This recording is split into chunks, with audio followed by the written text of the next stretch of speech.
Hi, I'm Dr. Paul Howard, a real board certified plastic surgeon. For some of you who follow me on social media, you may know that I like to cook. I started cooking when I was an undergrad at Florida State University. I had a college roommate who was an Italian guy named Doug Soleo, and he taught me cooking early on. Then after I was at Miami with Millard, I went to Paris with Tessier, and when Tessier was out of town, which was quite frequent, I would go to the Cordon Bleu cooking school at night and take courses. So I've been cooking ever since, because mainly if I want to eat well, I've learned I had to cook well. Today we're going to do my version of chili. This is a Texas type chili, and I want everybody to understand one thing. There are no beans in chili. So get that out of your mind. The best meat you can buy, the best pork, but no beans. So my version of Texas chili we call man chili, and this is how we make it. The first thing we do for the chili, pot with about 3 tablespoons of olive oil covering the bottom. What I have here are 2 pounds of top sirloin cut into about 1 by 1 inch chunks. We need to brown these chunks, and we'll probably have to do it in batches.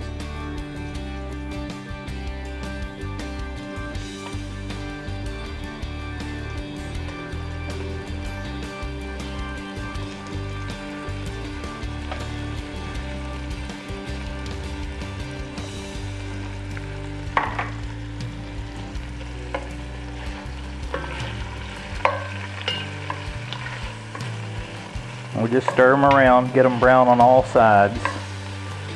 Want to make sure olive oil is hot, and I always like to use a wooden spoon, preferably an old one like this.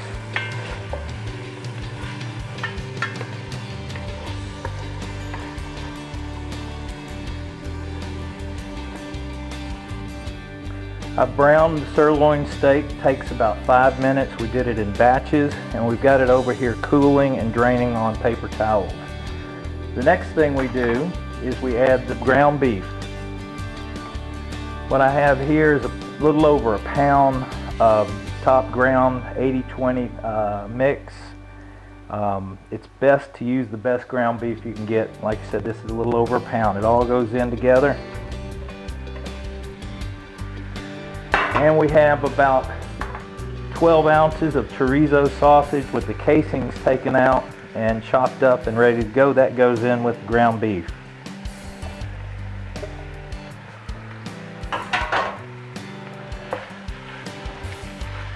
We're going to break this up a little bit so it can brown.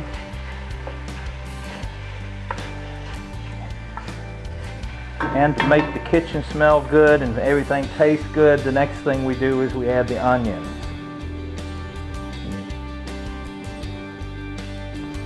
What I've got here is a large, actually a very large, yellow Spanish onion, rough chopped. This was actually a really large onion. If you happen to get small ones, you can use 2. But the rough chop is good because it's going to break down to nothing in the pot.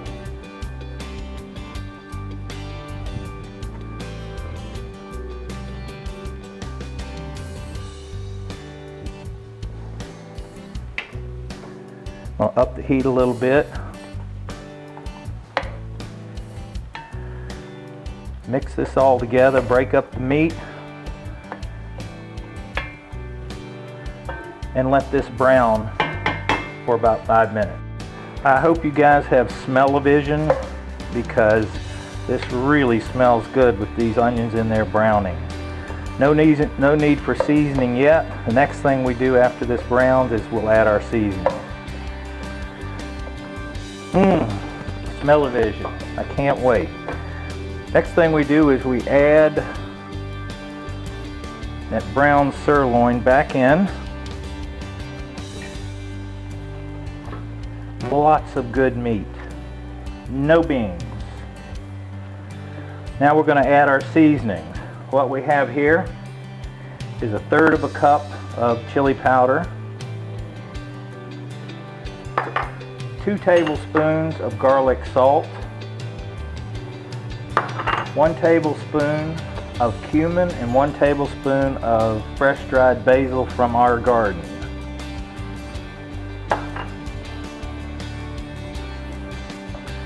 Give this a stir. Got to be careful with your seasonings. The chorizo sausage has some heat to it. The chili powder has heat to it. And after we let it cook a little while, we'll check it for salt and pepper, but usually you only have to add salt and maybe just a little bit of cayenne pepper. But we're going to add jalapenos too in just a minute, so that'll be plenty of heat. You got to be sure that you don't add salt and pepper without checking it first. We've got 4 bay leaves from the backyard. Actually, we have 5. 5 fresh bay leaves from the backyard. And we put in a cinnamon stick, actually 2, but these are twice as long as the regular ones, so we'll use 1 and just break it in half. We'll add our tomatoes. This is a 28-ounce can of whole peeled Italian tomatoes. Add the tomatoes and everything that goes with it.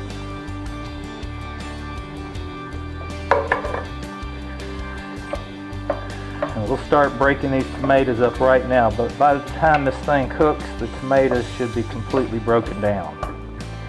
You notice we didn't clean the pot of anything. We've got the nice smell of the olive oil and the brown beef.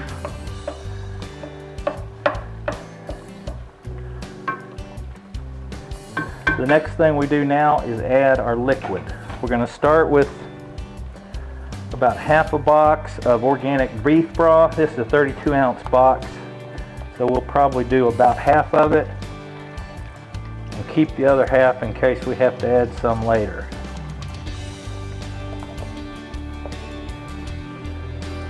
In addition to that, we're going to add 1 or 2 beers, depending on how much liquid we need. It's best to use dark beer, Heineken, or any of the dark beers, but all I have is Bud Light because I don't drink beer, so we'll add a Bud Light.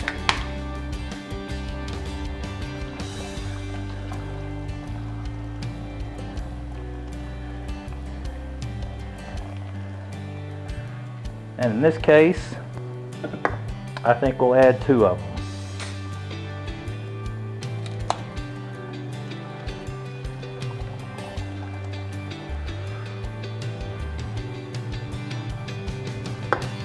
After that, we're going to put in our jalapeno peppers. What I've done to these is I've topped them and then split them 3 times down so we can retrieve them at the end, but hopefully get all the jalapeno spice out of them.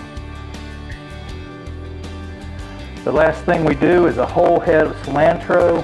I find it easiest, since we're going to rough chop it, is just to snip it off with scissors right into the bucket. This will all cook down to where you can't tell it's cilantro. All you get is the taste.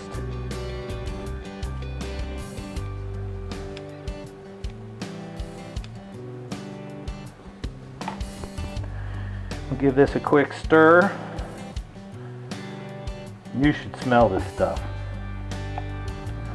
I'd pay just to smell this stuff. It is fantastic. Now we're going to let this cook just like it is for at least 2 hours. And after 2 hours, we'll start tasting and deciding what we need to do with it next, but this should be about it. We'll taste for salt about halfway through the cooking. All the meat is broken down. So this is a pot of chili in the beginning. This will cook for at least 2 hours. It wouldn't hurt to go 3. And reheating it the next day, it's even better. What we have on the stove now is the chili, which has to cook for 2 hours, and I pre-made some cornbread. There's nothing better than cornbread with butter in this chili. What you see is a southern cornbread, and the recipe is simple. Start with an 8 or 9 inch cast iron skillet, well seasoned. You put the dried ingredients together first, which is 2 cups of organic yellow cornmeal, a half a cup of all-purpose flour, a tablespoon of Clapper Girl baking powder, and a tablespoon of baking soda.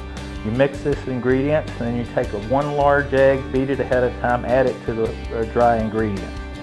In the meantime, you put a half a cup of your best bacon grease, and it's much better to use bacon grease than vegetable oil or Crisco or anything like that. Put the bacon grease in the skillet in the oven, preheated to 450 degrees. Once the bacon grease is hot, you take it from the skillet, you pour almost all of it into the mixture, you mix it up, and it will be a loose mixture, and then pour it back into the skillet, and then into the oven for 20 to 25 minutes at 450 degrees. Here we have man chili. It's cooked for about 2.5 hours. I've fished out the jalapeno peppers, the cinnamon sticks, and the bay leaves. And now it's about ready to serve. I had to add no salt and no cayenne pepper.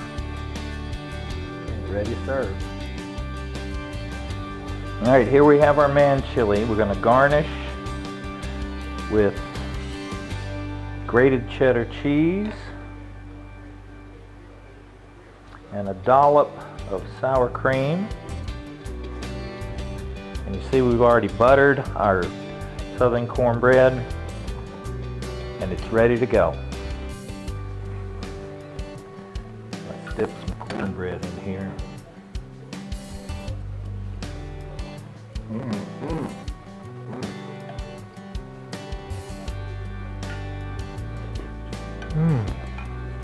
What can you say? Man chili and southern cornbread. Doesn't get any better than this, but